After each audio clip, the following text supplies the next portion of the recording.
Mesdames, Messieurs, bonsoir. Il est de tradition que le 31 décembre de chaque année, le président de la République s'adresse à la nation. Le message du maréchal Mohamed Idriss Déby Itno de cette année touche tous les pans de la vie politique, économique, sociale de notre pays.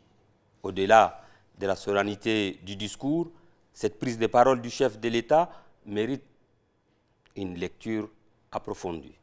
C'est ainsi que pour le décrypter, nous avons fait appel à un enseignant-chercheur, analyste, critique littéraire et écrivain. Bonsoir et meilleurs vœux, Dr Ahmad Tabou. Bonsoir Suleiman et meilleurs vœux à vous, meilleurs vœux aussi à tous nos téléspectateurs, à tous nos compatriotes pour l'année nouvelle. Docteur, nous venons de suivre le message à la nation du président de la République. Dites-nous, qu'est-ce qui a tout de suite attiré votre attention? Je voudrais d'abord dire merci pour m'avoir donné l'opportunité de faire l'analyse avec vous de cette déclaration du chef de l'État, le président de la République, à tous ses compatriotes à l'occasion de l'année nouvelle.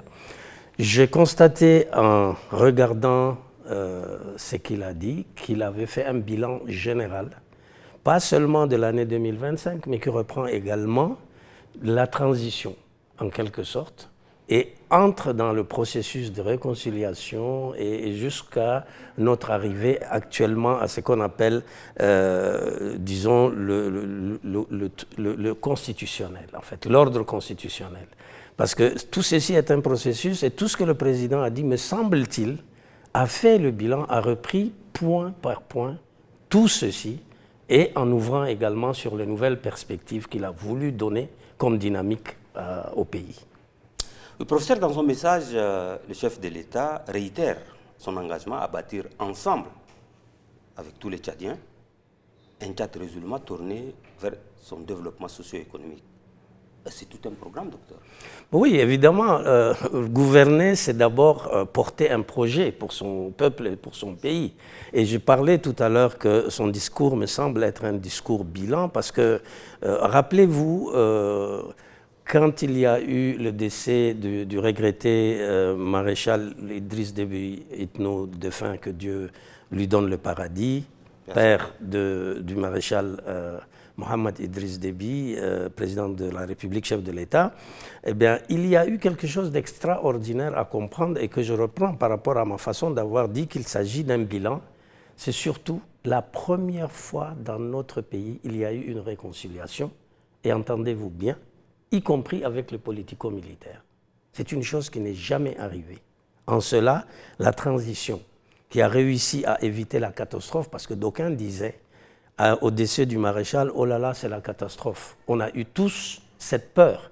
Mais finalement, la transition s'est bien passée.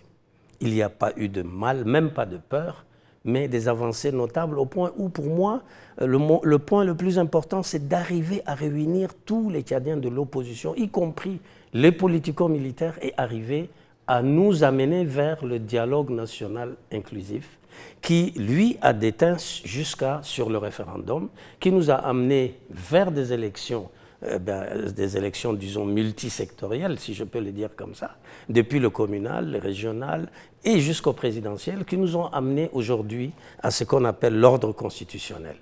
On peut penser ce qu'on peut penser de cela, mais à un moment donné, quand on a fini avec le référendum et on est allé vers les élections, il m'a semblé que quelque chose d'autre s'est passé dans ce pays. Je me suis, moi, rendu compte qu'en ce moment, il n'y avait même pas d'opposition. Il n'y avait qu'une uniformité, un unilatéralisme sortant d'une transition, c'est quand même génial. Oui, docteur, en 2026, qui s'annonce dans quelques heures, le maréchal Mohamed Idriss Déby annonce le transfert de compétences et de ressources afin que chaque collectivité puisse agir efficacement au service des populations. N'est-ce pas une manière de dire que le développement doit désormais passer par le Tchad profond? Oui, là, excusez-moi, mais on passe à ce qu'on appelle l'application de la décentralisation. Vous vous rappelez qu'il y a quelque temps, les forces vives de la nation se sont réunies, on parlait de décentralisation, mais moi je vais aller un peu avant. La décentralisation, nous l'avons eue, nous l'avons mise en route, mais nous ne l'avons jamais assez expérimentée en réalité. Et la décentralisation, c'est un processus de gouvernance très compliqué, très coûteux, à un point tel que, en France, que je connais mieux, et où cela a démarré, ils n'ont pas encore fini de l'appliquer correctement jusqu'aujourd'hui.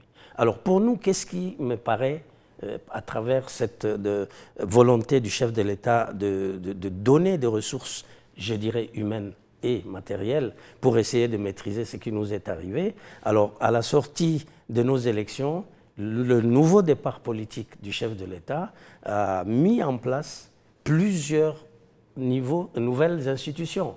Vous avez le Sénat, qui est une chose nouvelle chez nous. Vous avez une assemblée parlementaire fournie. Vous avez, en dehors de ça, les élections législatives, communales et régionales.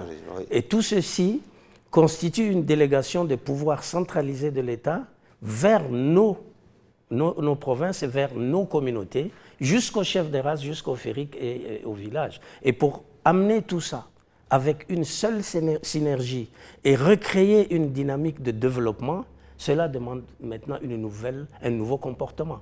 Et ce nouveau comportement, c'est d'abord les ressources compétentes pour encadrer toutes ces personnalités nouvelles qui sont sur des postes nouveaux, sur une dynamique nouvelle. C'est des choses tout à fait nouvelles pour nous et ça permet de mettre en place ce qu'on appelle la décentralisation. Alors ça demande aussi des moyens. Et ces moyens, ce sont les moyens financiers. Et je pense que les ressources de notre pays peuvent être au début du processus, mais j'ose croire que le PND peut apporter quelque chose dans ce sens. Par rapport à l'énergie, oui. Le président de la République souhaite impliquer désormais les producteurs privés et ouvre le marché d'électricité aux capitaux privés, au-delà de Tchadelec. Peut-être, je ne sais pas, quel commentaire faites-vous? Écoutez, moi je me suis déjà exprimé à la sortie d'une rencontre ici à l'ONAMA sur la question de Tchadelec. En ce moment, on parlait de Tchadelec qui remplacerait la SNE et la STE. Je voudrais rappeler que j'avais eu donc l'honneur de devenir ministre de cette République et en mon temps, le gouvernement a examiné, c'était la ST2E. Et on a examiné et on était arrivé sous l'impulsion du maréchal Idriss Déby à trouver une seule solution, c'est de diviser la ST2E en deux institutions, qui est la SNE, la STE et la SNE. Et jusqu'à là, après tout ce qui s'est passé, après toute cette nouvelle remise en question, après tout ce qu'on a pu rechanger, après tous les moyens qu'on a injectés, eh bien, on n'est pas arrivé à trouver l'électricité, y compris même pour les institutions publiques, qui sont quand même des institutions qu'on ne peut pas laisser dans le noir. Je vous rappelle qu'au Tchad, l'électricité a toujours été un problème. En 1960, quand on a déclaré l'indépendance de notre pays, il a été déclaré avec une lampe de poche. Ce jour-là, la ST2E existait, mais elle n'a jamais fonctionné aussi. Alors, pour moi, remplacer la SNE et la STE avec la Tchadelec, c'est un joli slogan, c'est un beau mot. Ça met l'électricité et Tchad pour une vision de logo, si vous voulez. Mais ça ne résout pas le problème. Le vrai problème de notre institution d'électricité et d'eau au Tchad est une question de gestion. Ce n'est pas une question de moyens, parce que l'État a injecté énormément de l'argent. Et à chaque fois de l'argent. Et on a changé de tête, mais à chaque fois, on est au même niveau. Chaque responsable mis à la tête de cette institution vous promet amener la lumière pour toujours. Mais ce n'est jamais arrivé. La solution pour moi, en tant que citoyen et en tant que aussi usager de l'électricité, c'est d'aller vers le privé. Pourquoi le privé? Le privé, ce n'est pas l'argent de l'État, à moins que ce ne soit en partenariat. Il y aura un pourcentage de l'État, mais la majorité devait venir du privé. Le privé, lui, c'est très simple. C'est un commerçant qui met son argent. Quand il met son argent, c'est pour fructifier et avoir des bénéfices. Il va fournir le produit que vous désirez, c'est l'eau et l'électricité. Il va vous le fournir. Mais si vous ne payez pas, il vous le coupe. Et là-bas, il n'y a pas de malversation, il n'y a pas de mauvaise gestion.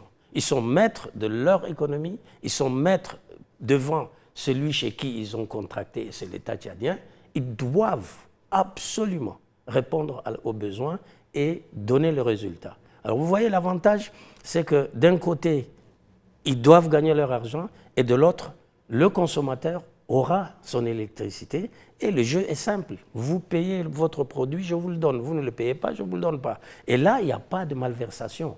Ou alors, c'est le privé qui gère cette société qui perd. Et je ne pense pas qu'il va accepter à perdre. À mon avis, c'est la seule solution. Et l'État devait être partenaire, mais pas majoritaire, à mon avis. La raison est toute simple, parce que l'État s'implique à tous les niveaux de l'action du pays.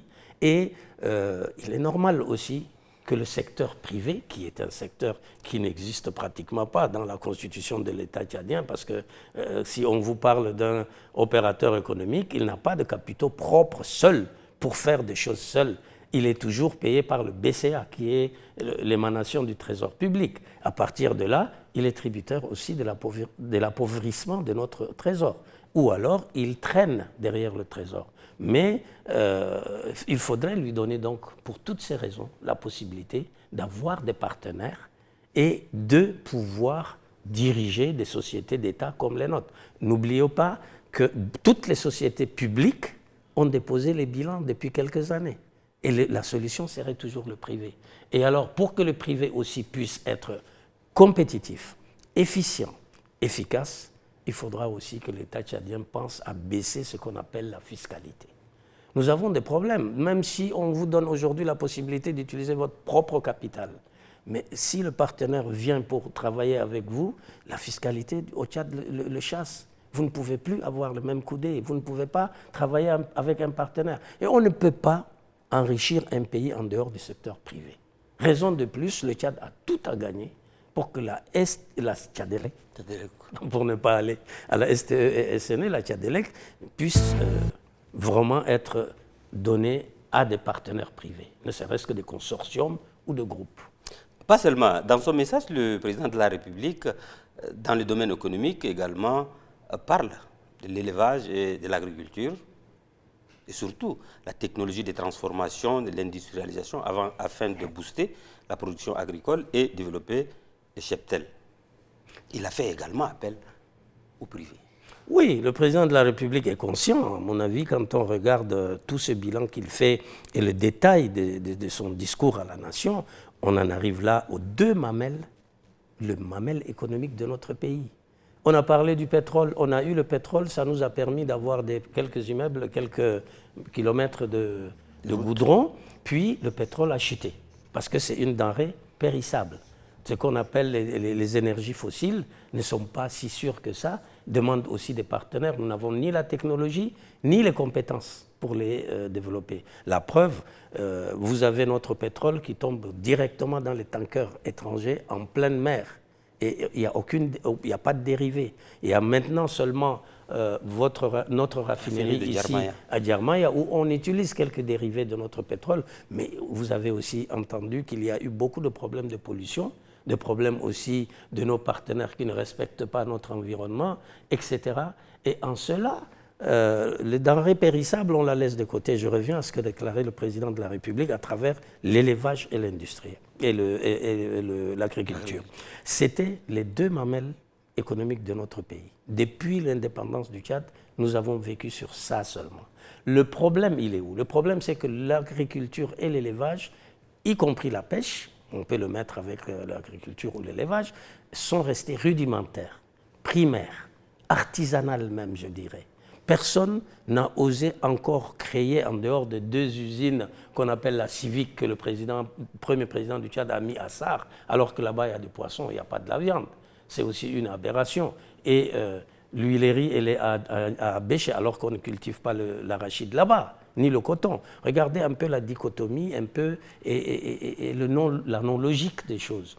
La solution du chef de l'État de mettre le privé, eh bien, elle sous-entend, à mon avis, et dans son entendement à lui, que le privé puisse mettre les moyens et industrialiser. Industrialiser, ça veut dire quoi? Transformer le produit de l'agriculture et de l'élevage à travers des usines.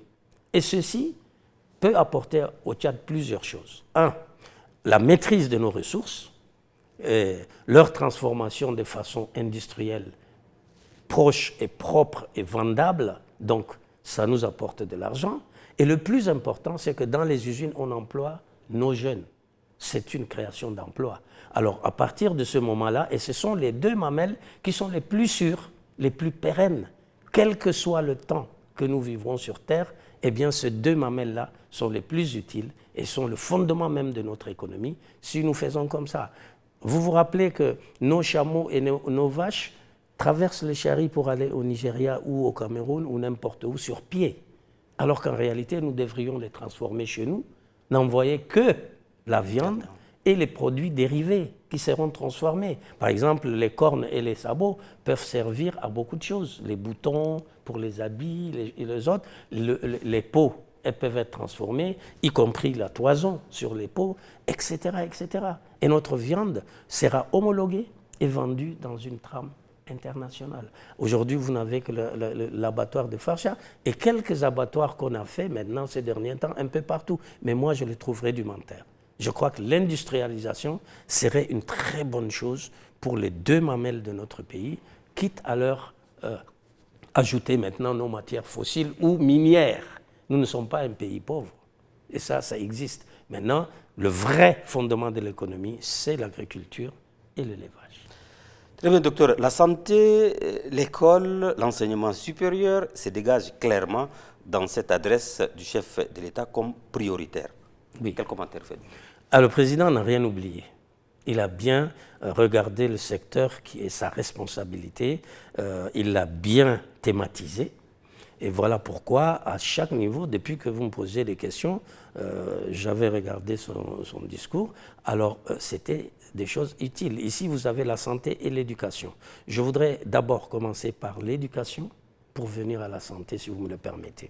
Alors, l'éducation, chez nous, il faudra comprendre que l'école tchadienne a eu des problèmes depuis la guerre civile de 1979. Avant, l'école tchadienne était une école construite sur des projets qu'on appelle les instructions officielles de l'État. Parce que, qu'est-ce que c'est les instructions officielles de l'État? Un pays voudrait par exemple avoir 1000 médecins dans 5 ans. Ça se programme, ça se finance à travers les ministères transversaux. Et à partir de là, les formateurs et les moyens, je dirais presque en atelier, pour former ces gens-là, ça doit être construit et compris. Et pour faire cela, l'école tchadienne avant était outillée. L'enseignant commençait à enseigner les enfants et il est parrainé par un conseiller pédagogique et par un inspecteur pédagogique. Le conseiller pédagogique allait jusqu'à suivre les cours pour lui dire « on ne fait pas comme ça, mais on fait comme ça, les enfants seraient plus prêts à comprendre ceci ou cela ». Tout ceci est tombé. Alors, qu'est-ce qui se passe? Aujourd'hui, vous avez une flopée d'instituts supérieurs et d'écoles privées qui enseignent sans aucune compétence, avec n'importe quel profil, et aucun ministère ne peut, le ministère de l'Éducation nationale et le ministère de l'Enseignement supérieur ne peuvent pas contrôler tout cela. Ça demande une législation. Il faudra ramener tout ce monde sous la coupe de l'État et le contrôle de l'Éducation nationale pour enseigner maintenant dans le secteur de l'Éducation nationale. Et je voudrais ici faire une différence. Avant, l'école enseignait les enfants et à partir du CE2, qui est le cours élémentaire, il y a parallèlement des ateliers de formation professionnelle. Parce que les enfants ne comprennent pas forcément la portée de l'école. Pour eux, comment on amène un enfant à l'école devant quelqu'un qui délire devant lui, des fois qui le frappe, et il ne comprend pas l'objectif de cette chose-là. Mais quand on lui dit, bon, tu as au moins 4 heures pendant la semaine pour aller voir comment tu peux faire pour devenir menuisier, comment tu peux faire pour devenir plombier, comment tu peux faire pour devenir chaudronnier, l'enfant se demande alors en se disant, bah, écoutez, c'est comme ça que ça se passe. Aujourd'hui, ce que je vous dis là n'existe pas. Mais il y a ce qu'on appelle la stratégie EFE, éducation, formation, emploi, et qui finit au niveau de la terminale. Mais l'accompagner comment? Je propose que l'on fasse la réforme de l'école au Tchad, la première des choses. La réforme, elle doit passer par quoi? On fait l'enseignement initial obligatoire jusqu'à la 3e, si on veut. Au CE2, ça pouvait déjà former quelqu'un, mais jusqu'à la 3e, ça devrait être obligatoire. En parallèle, l'État est capable, et le Tchad le vaut, même si ça coûte cher, et je suis sûr que ça coûte cher, cher, n'a qu'à créer le secteur professionnel, industriel, technique et commercial, beaucoup plus que l'enseignement initial. L'enseignement initial, on devait le laisser au niveau de la troisième, et l'enfant qui veut faire, après la troisième, il veut faire un bac pour passer au supérieur, c'est une sélection et c'est une compétence aussi des familles. Tout le monde n'est pas obligé de devenir docteur. Et docteur, pourquoi faire? Docteur, pour parler beaucoup, pour ne rien apporter, ce n'est pas un objectif. On ne doit faire de l'enseignement supérieur que quand on peut faire du développement par la recherche. Voilà comme ça évolue le pays en termes de formation. Et l'école, c'est le creuset où se forme le citoyen et se forme l'identité nationale et se forme l'avenir de demain. L'enseignement parallèle que j'appelle de mes voeux doit être institué. On doit faire de l'enseignement professionnel, industriel, technique et commercial le vivier. Je disais tout à l'heure que les deux mamelles doivent être industrialisées. Qui va aller travailler dedans? Ce sont ces enfants qui seront professionnellement outillés d'un diplôme professionnel. Et ils sont les plus nombreux. Et on ne développe pas un pays avec un peuple des gens qui parlent beaucoup ou des ignares. On développe avec les gens qui ont un métier. Et à mon avis, c'est la seule solution pour notre pays. Vous remarquerez que dans notre pays, on a beaucoup plus de littéraires que de scientifiques. Et la raison, elle est simple. On n'a pas expliqué aux familles que les mathématiques et les sciences sont aussi des choses qui peuvent apporter un emploi et amener le développement. On fait croire aux gens, comme les colons nous l'ont fait comprendre, qu'il faut être élitiste, se faire appeler docteur. On peut être docteur avec n'importe quoi, n'est-ce pas? Mais le côté scientifique, il faut comprendre qu'un enfant, c'est un produit qui se fait dans un contrat entre l'équipe pédagogique et la famille. Étant entendu que la famille ne forme pas, elle éduque. Et l'enfant bien éduqué est formé par l'équipe pédagogique. Voici la mission de l'école. Et à mon avis, de ce côté-là, c'est ça qui est le plus utile. C'est de reformer l'école, d'abord, pour créer le secteur industriel et commercial, technique, etc. Et le côté initial, il faut bien le maîtriser. Il faut former aussi des formateurs. On va vous dire, bon, mais vous parlez d'industrialisation, vous parlez de secteur professionnel, ça coûte de l'argent. Il ne s'agit pas, comme je l'ai entendu certains le dire, certains responsables, « Oh, ben écoutez, avec les Tunisiens, ils viendront, ils ont promis de nous construire des bâtiments. » Le bâtiment ne forme pas. Le bâtiment, c'est juste une participation d'un partenaire. C'est à l'État de former d'abord les formateurs pour qu'il y ait un programme d'enseignement thématique. Aujourd'hui, vous avez des filles qui font de la mécanique auto parce qu'elles sont sorties du seul lycée industriel de N'Djamena et pas autre chose.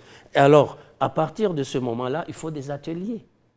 L'école professionnelle, industrielle et commerciale et technique, ça coûte de l'argent. Mais je le dis et je le répète, le développement de notre pays, l'avenir de nos enfants le vaut. Et le Tchad devrait le faire. Ce n'est pas une chose simple, mais ne restons pas seulement dans l'initial. On va perdre du temps, on sera toujours là à être des moyens, des petites personnes, on ne peut pas aller plus vite. Voilà ce que je dis. Maintenant, quant à la santé, je ne suis pas vraiment très outillé dans la santé, je ne suis pas compétent dans la santé, mais fort d'un modèle que nous avions eu quand j'étais conseiller à la présidence, on a été à l'origine de l'envoi de 300 élèves médecins à Cuba. Ces jeunes élèves médecins étaient venus après que le président Idriss Déby, le maréchal, a créé la fac de la santé que vous connaissez aujourd'hui. C'était parce qu'il disait qu'il y avait des besoins en santé et nous n'avons même pas de matrones pour faire accoucher nos enfants. Alors il a créé cette institution, la fac de la santé qui est là. Mais on était resté à la formation primaire, du niveau primaire tout simplement. On n'a pas de spécialistes. Par exemple, vous n'avez pas de gynécologues, vous n'avez pas des ophtalmologues, vous n'avez pas des oncologues. Et alors, pour avoir tout ça, il a fallu qu'on recourt dehors. On a envoyé 300 quelques, on a un petit résidu qui était là-bas, ils sont arrivés à peu près à 400 professionnels de la santé. Ils étaient venus, ils ont été affectés, ils sont en train de faire leur travail. Aujourd'hui, ça a apporté quand même une bouffée. Mais ceci, c'est au personnel et au ministère de la Santé de savoir quantifier, de savoir faire les statistiques et de les suivre, de ne pas faire de déperdition. Parce que rien ne se fait sans évaluation. Quand on n'évalue pas, c'est de la déperdition. Ce n'est pas la peine. C'est comme si vous semez sur des dunes et vous n'avez même pas de pluie. Rien ne va pousser. Alors, je pense que ce qui se fait aujourd'hui, d'après ce que je vois à la télé, ce que j'entends dans les journaux, etc., il y a beaucoup de choses qui se font. Il y a eu quelques ministres qui ont vraiment créé des centres de santé partout. Il y a eu des gens qui ont formé des gens. Et à un moment donné, on a eu recours même aux matrones pour remplacer les médecins qui ne pouvaient pas faire accoucher les enfants. Alors, il y a beaucoup de choses qui se font. La santé coûte comme l'enseignement supérieur. Il faut beaucoup de moyens pour former beaucoup de gens et maîtriser surtout le professionnel de la santé. Parce que si on maîtrise le professionnel de la santé, on améliore la santé publique. Les peuples tchadiens, heureusement, est jeune à plus de 50 quelques %. Et à partir de ce moment-là, en termes de santé publique, les jeunes ne vont pas souvent chez le médecin ni à l'hôpital. On ne gaspille pas d'argent. Mais si vous avez un pays où la population est vieillissante, on perd beaucoup d'argent à cause de la santé publique. Parce que plus vous vieillissez, et plus de fois on dit « ah, l'hydraulique a coulé, un boulon a sauté », etc. Et donc voilà ce que je peux dire sur ce niveau-là. À mon avis, investir dans la santé et investir dans l'éducation nationale et la formation professionnelle, puis à l'enseignement supérieur. L'enseignement supérieur, je n'en ai pas parlé, j'en fais partie. J'ai même eu l'honneur de diriger ce ministère. D'abord, il faudra installer le système. On en est depuis que je suis venu. Jusqu'aujourd'hui, on poursuit le même processus. On a mis les jalons. Les ministres successifs sont venus, ils ont marché sur les mêmes jalons. Aujourd'hui, on en est aux académies. C'est le processus final parce qu'on a fait les écoles doctorales. On a fait aussi aujourd'hui ce qu'on appelle les académies. C'est déjà responsable. Mais il faut viser le résultat. Il ne faut pas rester au niveau seulement de la formation des gens pour donner un cadre, pour donner un grade. Ça ne suffit pas. Alors, un deuxième volet, je voulais profiter de votre plateau pour parler de la carrière des enseignants. La question de la carrière des enseignants souffre de ce qu'on appelle la mise en retraite. En réalité, un enseignant, il coûte à l'État dans sa formation. Il coûte à l'État par son expérience acquise et en cela, il doit être préservé. On ne doit pas l'amener à la retraite parce qu'on dit limite d'âge. Une limite d'âge, d'accord, mais celui qui est en limite d'âge et qui ne peut pas, peut aller chez lui. Mais quand vous décidez, à 2 mois de la rentrée, vider 400 quelques enseignants de lycée et collège, expérimentés, est-ce que vous avez prévu comment on le remplace? Et quel sera l'état de l'année qui va commencer? C'est là qu'il y a un problème. À mon avis, on ne retraite pas les enseignants. Un enseignant doit être émérite. Surtout au supérieur, on les appelle enseignants émérites. Mais on devrait revenir aussi vers les enseignants qui ont été à l'école primaire et au secondaire. C'est eux qui ont formé les docteurs. Ils ne sont pas moins enseignants. Maintenant, pour préserver l'avenir du pays, pour préserver la valeur et la force de bras qui font le développement, il faut faire attention à la carrière des enseignants. C'est une chose que j'ai voulu ajouter. Docteur, comment appréciez-vous, je ne sais pas comment comprenez-vous, l'impératif que le recrutement des diplômés à la fonction publique se fasse au niveau local, surtout dans nos provinces, et par voie de concours? Écoutez, par voie de concours, je suis tout à fait d'accord parce qu'il faut chercher la crème des hommes pour faire un développement efficient. Maintenant, le recrutement local vise la décentralisation, les collectivités locales. Chacun doit sortir de sa communauté, de sa région, mais aussi peut-être pour servir dans sa région. Je ne sais pas. Ce point me paraît un peu difficile à accepter. Un citoyen, il peut naître au Guéra, mais il travailler à N'Djamena. Il peut être ici, ses parents peuvent être ici, et il n'est pas obligé d'aller au Guéra d'abord avant de postuler, etc. Je trouve ça assez lourd et peut-être maladroit. Je ne me permettrai pas de parler à la place de ceux qui ont décidé, je ne vais pas leur manquer de respect, mais de mon point de vue en tant qu'enseignant et aussi citoyen, je pense que le citoyen, la première des libertés, c'est la liberté du citoyen. Il peut être n'importe où, postuler n'importe où. Maintenant, si on en vient à la fonction publique. La fonction publique, c'est l'émanation de ce qu'on appelle l'État-providence. Le Tchad, comme tous les pays francophones, au départ des Français, quand on a vu émerger l'État indépendant Tchad, eh bien, il n'y avait que la fonction publique. Il n'y avait que des agriculteurs et il n'y avait que des éleveurs. Ceux-là ne sont pas outillés, ils ne sont pas diplômés, ils sont au niveau vraiment rural et primitif du travail. Ils ne peuvent pas faire une économie à eux seuls. Maintenant, le côté le plus compliqué, c'est quoi? C'est que la fonction publique a utilisé des auxiliaires pour aider l'administration qui avait commencé déjà avec les colons, qui n'étaient que des auxiliaires, et on leur a confié le pays, ce sont devenus des fonctionnaires. C'est lui qui va à la fonction publique, sa famille mange à sa faim, et les autres triment. Alors, pourquoi j'appelle État-providence? Parce que c'est à la fonction publique seulement que les gens peuvent manger et peuvent se valoriser. C'est là-bas seulement que tu as un salaire pérenne pendant 12 mois de l'année. Mais le pire, derrière ça, c'est que la fonction publique aujourd'hui, après 64 ans, elle est devenue une vache morte. Même sa peau a séché. On ne peut pas trouver, comme ça, l'État ne peut pas trouver à employer tout le monde. C'est absolument difficile. Moi, j'ai fait partie, dans ma génération, de ceux qui ont bénéficié de la fonction publique. Dès qu'on a eu un brevet, on est déjà vu comme cadre et on devient le nanti des pauvres de ses parents. Vous voyez bien. Mais aujourd'hui, moi, mes enfants, c'est moi qui paye leur formation. Et je vous assure que je peux les envoyer jusqu'à devenir docteurs dans leur thématique. Si je ne leur trouve pas le travail, ce n'est pas l'État tchadien qui pourra le faire. Ce n'est pas qu'ils ne le veuillent pas. Mais la fonction publique ne peut pas. Elle est arrivée à sa fin. Elle est saturée. Il n'y a que maintenant la bonne conscience de l'État qui, d'après le besoin incompressible, demande à la fonction publique de recruter. Sinon, je ne vois pas comment cela va se faire. Parce que c'est scientifiquement clair, ce n'est pas une façon... On ne découvre pas aujourd'hui une nouvelle fonction publique qui pourra donner tout. Ça n'existe plus. D'accord, docteur, nous continuons à décrypter le message à la nation du président de la République. Parlons des infrastructures. Malgré la construction du stade olympique Maréchal Idriss Déby Itno et la réhabilitation du stade Idriss Mohamed Ouya, les sports tchadiens piétine encore. Ok, avant d'arriver au sport, je voulais dire une chose.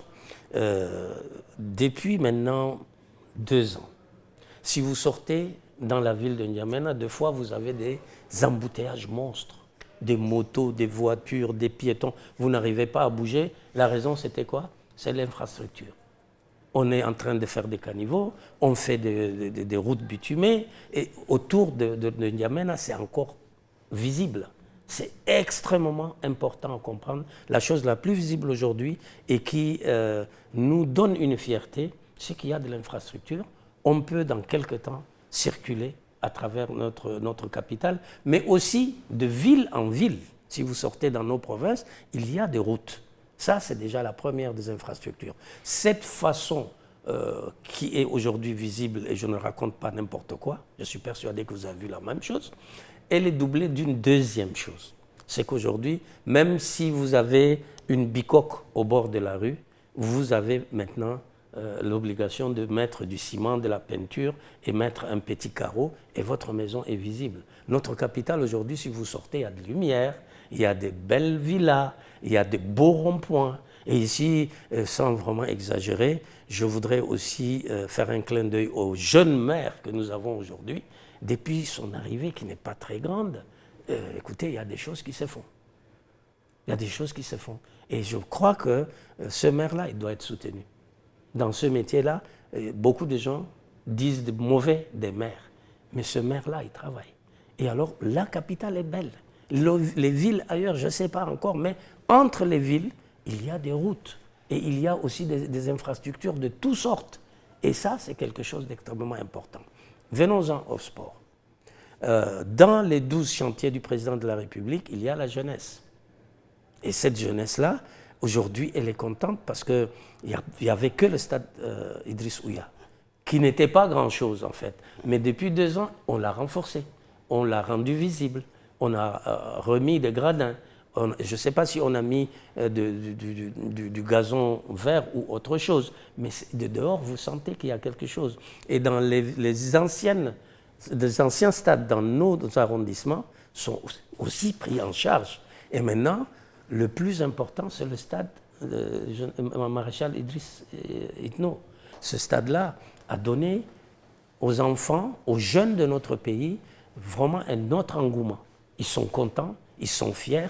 On a joué quelques matchs et à partir de ce moment-là, vous voyez en ville des équipes de gamins, si vous partez dans nos quartiers, qui se mettent à vraiment s'organiser, à jouer au ballon. Chose qui existait avant et maintenant, elle est revenue parce qu'il y a quelque chose qui l'a boosté. Maintenant, dans un deuxième niveau, je voudrais sortir quelque chose, peut-être que tout le monde ne serait pas d'accord avec moi, mais il y a un comportement qui s'appelle la gérontophobie. Depuis quelque temps, on a tendance à se dire « Ah, ben ceux-là, ils sont vieux ». C'est une question de rejet, de mépris et de refus de l'aîné. L'aîné, c'est celui-là qui a fait ce qui existe, n'est-ce pas? Il ne peut pas être détestable tant qu'il est vivant et tant qu'il est là. Et d'ailleurs, même là, à cet âge, il travaille pour qui? Pour ces jeunes qui parlent comme ça. À mon avis, ça, c'est un comportement inquiétant pour notre communauté. Celui qui n'a pas de passé n'a pas d'avenir. Il faut arrêter avec ça.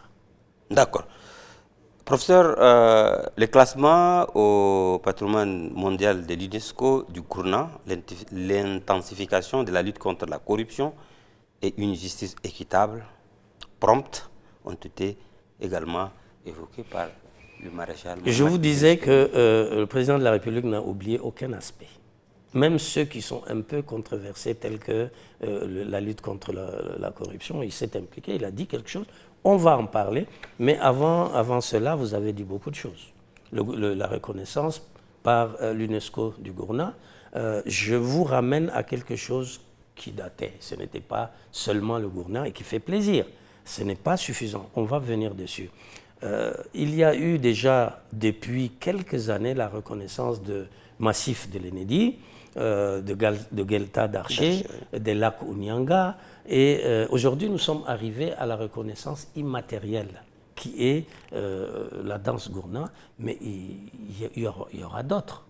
Il y aura d'autres. Et c'est un plaisir que notre pays soit reconnu par quelque côté que ce soit. Là, il n'y a pas de problème. Mais imaginez que moi qui suis devant vous, j'étais directeur du livre quand le ministre Gibert était ministre de la Culture il y a quelques années. Et j'ai été donc à l'origine, avec quelques collègues, de ce qu'on appelle les termes de référence pour inscrire les lacs Unyanga, le Guelta d'Arché et le massif de l'Enedi dans le patrimoine de l'humanité. On l'a fait et on est parti en laissant d'autres venir nous remplacer. Après nous, la reconnaissance a été bonne. Et maintenant, on est arrivé il y a quelque temps à parler même de la préservation de ces sites rares, ces vestiges, ces deux lacs qui sont les vestiges de la mer paléo-tchadienne. Vous voyez, ça revient de loin en termes d'histoire, de paléontologie et d'archéologie. Il faudra comprendre, toutes ces choses-là ont de l'importance pour notre culture. Ça s'appelle le patrimoine culturel. Alors, tout ce qui est visible, concret, palpable, c'est le patrimoine matériel. Et tout ce qui est comme la danse Gourna et autres, c'est le patrimoine immatériel. Et de ce point de vue, je disais que, en fait, moi, ce que je reproche aux artistes, le fait de reconnaître seulement une seule danse, mais le Tchad est plein de danses. Si on prend aujourd'hui, je ne sais pas, le Saï, et on prend le Guissès, et si on prend le Kidigouran, et on prend le Gourna, et on les mixe, on peut recréer aussi une danse forcément tchadienne et qui représenterait tous les Tchadiens. Je ne dis pas que ce n'est pas bon ce qui a été fait pour le Gourna, mais on aurait pu aller plus loin. Pourquoi nos artistes ne sont pas capables de créer et de recréer? Quand on s'est dit créateur, quand on s'est dit artiste, c'est qu'on n'est pas le commun des hommes. On a une compétence autre qui peut apporter à la communauté une nouvelle dimension, une nouvelle structure. À mon avis, encore faut-il qu'au niveau de la culture, il y ait plus d'efficience, qu'il y ait plus de compétences, qu'il y ait plus de culturel. Des gens qui connaissent réellement la culture pour essayer d'aller plus loin de ce qui s'est passé. Tout ce qui s'est passé est bon, mais ça ne sera jamais suffisant pour la vie d'une nation. Il faudra aller plus loin. On a encore beaucoup de choses à reprendre. Aujourd'hui, vous avez la Bibliothèque nationale, vous avez le Musée national, mais beaucoup de gens ne comprennent même pas de quoi il s'agit. La Bibliothèque nationale n'est pas une bibliothèque de dépôt de livres ni de lecture. La Bibliothèque nationale est une institution au même titre que l'Assemblée nationale, la Cour constitutionnelle, la présidence de la République, parce qu'elle est le dépôt de la mémoire de nos communautés, de toute notre nation.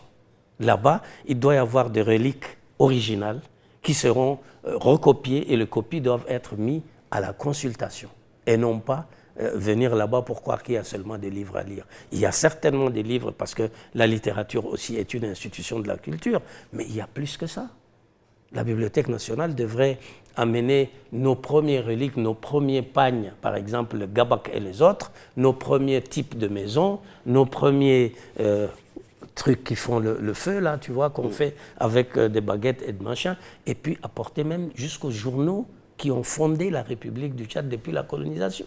Et jusqu'aujourd'hui, c'est-à-dire conserver nos archives mémorielles, qu'elles soient matérielles ou immatérielles. Alors à partir de là, on aura été plus loin. On aura fait un travail, parce que tout ceci, c'est pourquoi il faudra que chaque responsable, chacun s'occupe du domaine qui est le sien pour apporter à tout le monde. C'est comme ça qu'on fait un pays. D'accord. La lutte contre la corruption abordée par le maréchal dans son discours, un mot? Je dirais un mot, oui, parce que c'est encore neuf et je crois que le président de la République a bien fait de créer cette institution qui s'appelle ALC. Et M. Djougourou, qui est à la tête, et ses collaborateurs méritent d'être soutenus et fortement soutenus par l'homme qui est le garant de la République, qui est le garant de notre pays, qui est le garant de nos lois, qui est le garant de notre intégrité, qui est le président de la République. J'en appelle à sa clairvoyance pour qu'il soutienne ce monsieur-là, parce que ce n'est pas une balade. Les habitudes ont été mauvaises. À travers toutes les années que nous avons ici, vous savez, au Tchad, on dit, c'est lui qui transverse le miel a le droit de lécher le petit doigt. Ça, c'est pour dire qu'il y a toujours une petite corruption. Mais au Tchad, on a pris l'habitude de manger jusqu'aux os du cheval qui court. Il faut arrêter ça. Et pour arrêter ça, cette institution est la bienvenue, elle est admirable, et le travail qu'ils font, ce monsieur et ses collaborateurs, il est salvateur. Il sauve notre économie. On a besoin des moyens, comme nous l'avions dit tout le long de notre discussion. Et le président a bien fait d'en parler, parce qu'aujourd'hui, lui, s'il dit quelque chose, la parole du chef de l'État fait loi. Ce n'est pas de la parole de n'importe qui. Le PND, le Plan national de développement Tchad Connexion 2030, a mobilisé environ 20 milliards de dollars. Le président de la République appelle les privés et les Tchadiens à préserver cet acquis pour aboutir à quelque chose quand même d'ici peu. 20 milliards de dollars, c'est énorme, c'est immense, mais pour un pays, c'est pratiquement négligeable. Ce n'est pas vraiment trop, mais ce n'est pas inutile. Et il avait raison d'appeler ceux qui sont en contact avec l'argent. La chaleur du billet, ça transforme les hommes. Il a bien fait de les appeler à la raison, à la retenue et surtout au résultat. Moi, ce que je veux dire à travers ça, je ne suis pas impliqué dans la PND, je le voyais comme tous les citoyens, j'en avais entendu parler, je suivis tout ce qui s'est passé aux Émirats Arabes Unis, Abu Dhabi. On a suivi, on est venu ici, c'est une action très très grande et très bonne. Maintenant, je fais un vœu. J'aurais souhaité que les partenaires qui sont derrière ces financements de 20 millions de dollars puissent être impliqués dans la faisabilité et dans le résultat, pour éviter qu'il y ait des déperditions. Il y aura certainement des déperditions, mais au Tchad, ce n'est pas une fatalité. Il va falloir que l'État soutienne le chef de l'État derrière cette initiative pour que notre PND produise. Et c'est possible. Un autre appel du président de la République au cours de ses messages à la nation, il appelle les protagonistes de la crise soudanaise à s'asseoir autour d'une table et dialoguer pour arrêter la tragédie. Oui, ça c'est une plaie ouverte. Seulement dans notre pays, tous les problèmes ont commencé pour nous par le Soudan. Il faut bien qu'on se le rappelle. Il y a eu aussi de bonnes initiatives comme la création du Frolina, mais c'était aussi parce que c'est de l'autre côté que la terre se gonfle à chaque fois. Et tout ce qui arrive comme problème, comme violence, et aussi idéologiquement nous vient du Soudan. Alors moi, je me dis une chose. Au jour d'aujourd'hui, ce qui m'a énervé le plus et qui a attiré mon attention des citoyens, c'est le fait que le CPI attaque le Tchad. Je trouve ça totalement inadmissible. Et écoutez bien, la CPI se base sur quoi? Sur une petite association de réfugiés soudanais qui sont en Norvège, au nord de l'Europe, pour trouver l'occasion de taper sur le Tchad. C'est absolument inadmissible. Premièrement, la CPI n'a jamais servi de levier égalitaire et de justice pour personne. Et elle n'a pu emprisonner et s'occuper des problèmes d'un pays que chez les pauvres, que ce soit des Noirs ou de l'Europe de l'Est, qui ne sont pas du même niveau que les Européens, ou des Américains du Sud. Elle n'a jamais pu répondre à Trump, par exemple. Quand Trump lui disait « je vais arrêter vos juges », qu'est-ce que la CPI a pu faire? Rien. Alors moi, je viens à mon pays. Le Tchad devrait être plutôt remercié. Remercié pour l'action qu'il fait. Notre pays était en train d'accueillir des millions et des millions de réfugiés soudanais. Je ne dis pas que nous n'avons pas de parents de l'autre côté. Je ne dis pas que les Soudanais ne sont pas proches de nous ou que les Tchadiens ne sont pas proches des Soudanais. Mais le problème soudanais reste soudanais.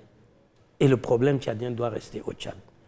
Je voudrais pour cela rappeler que chez nous, la guerre a commencé depuis 1963 et elle ne s'est arrêtée qu'avec le décès du maréchal Idriss Déby en 2021. Depuis tout ce temps, avez-vous entendu un Soudanais venir au Tchad pour dire qu'il est tchadien et qu'il combat pour amener la paix au Tchad? Jamais.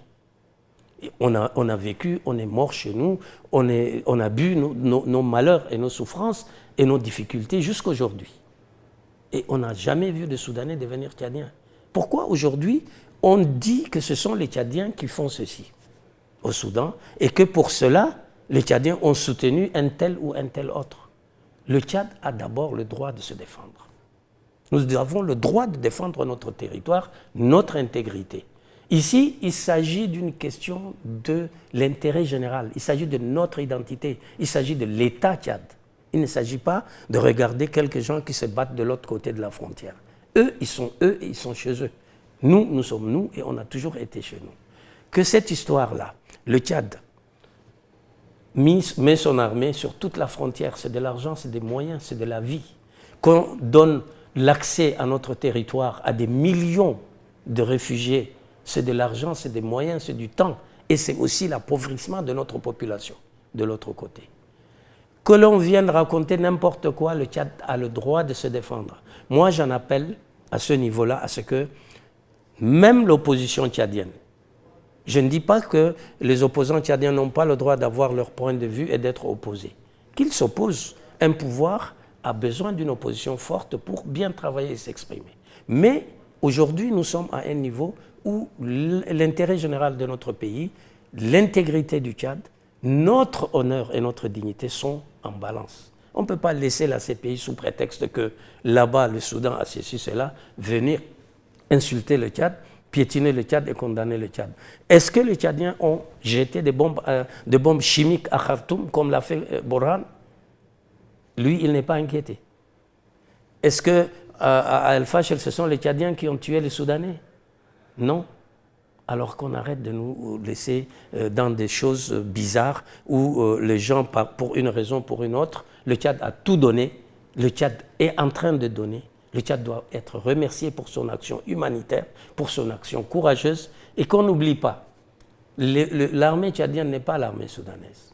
Et ce n'est pas parce qu'il y a la CPI qu'on peut piétiner le Tchad et faire ceci. Le Tchad va se défendre, et je le souhaite, et j'en appelle à tout le peuple, y compris les associations, et la société civile et les opposants à soutenir l'État tchadien contre la CPI. À rester comme un seul homme derrière le chef de l'État. D'accord. Nous sommes en train de finir avec le décryptage du message à la nation du président de la République, le maréchal Mahamat Idriss Déby Itno.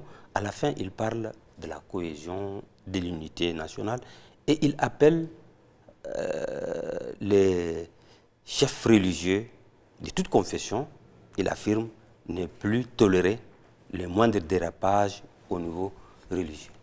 Oui, regardez par exemple quelqu'un qui est sorti, soit disant qu'il est religieux musulman, d'aucuns diront qu'il est Ansar Sunna, ça ce sont des obédiences dans l'islam comme il y en a dans la chrétienté, comme il y en a aussi dans le bouddhisme et tout ce qu'on dit. Il dit ceci, que les musulmans n'ont pas le droit de féliciter les chrétiens pour la Noël ou pour le Nouvel An. Mais c'est toute une aberration. Et le président de la République a raison, et je suis content que le comité islamique a réagi. Ce n'est dit ni dans le hadith, ni dans le Coran. Nous sommes un même peuple. Et ici, le président de la République, qui est garant de l'intégrité du pays, il doit appliquer la laïcité.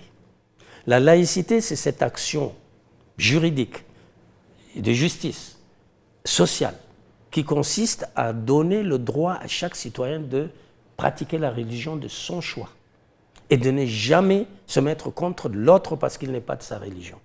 Ceci ne veut pas dire le désordre. Ce n'est pas parce que je suis chrétien que je dois insulter le musulman ou je suis musulman que je dois insulter l'autre. La paix, c'est l'État. La paix, la sécurité, c'est l'ordre, c'est l'État. Maintenant, la laïcité donne le droit à chaque citoyen le choix de sa religion, mais elle ne lui donne pas le droit d'amener le désordre. Cette façon de parler est une façon d'amener la balkanisation, de tourner les uns contre les autres, c'est d'apporter le désordre dans notre pays. Et le président a raison de ne pas tolérer. Et il ne devrait pas tolérer. Parce que c'est lui qui conduit la destinée de ce pays. Et sous prétexte fallacieux de ceci ou de cela, la religion doit garder sa place. Chaque religion doit enseigner à ses brebis sa religion. Il n'y a qu'un seul Dieu. D'où qu'on soit, on croit à un seul Dieu. La différence est dans le culte et dans le lieu de la pratique. C'est tout. Et ça devait nous amener, comme pour la culture, la religion est une diversité culturelle. Vous voyez bien. Par exemple, toutes les communautés du Tchad enterrent leurs morts. Il n'y en a aucune qui mange ses morts. La différence, elle est où? Elle est dans la diversité culturelle. Il y en a qui enterrent dans leur cour, il y a d'autres qui enterrent très, très, très vite au cimetière, il y a d'autres qui font beaucoup de cérémonies avant d'enterrer, mais c'est de la même chose qu'il s'agit. Il s'agit d'enterrer ses morts. Et c'est ça ce qu'on appelle la même pour tous. C'est ça ce qu'on explique par ce qu'on appelle la diversité culturelle. Et la religion, c'est la même chose. On croit à un seul Dieu, mais c'est rien que la culte qui fait la différence. À partir de là, il n'y a pas de raison d'insulter l'autre religion. Même dans le Coran, on dit « lakum dinakum waliya din ». Et il n'est pas question qu'on tombe dans ça. Merci docteur d'avoir accepté de venir décrypter avec nous le message à la nation du président de la République, le maréchal Mahamat Idriss Déby Itno aujourd'hui. Merci à vous. Je rappelle que Ahmed Taboy, il est enseignant, chercheur, analyste, critique littéraire. Il est venu avec nous décrypter le message du président de la République, maréchal Mahamat Idriss Déby Itno. Moi, je suis Souleymane Diabo, je vous dis merci et à très prochainement. Bonsoir.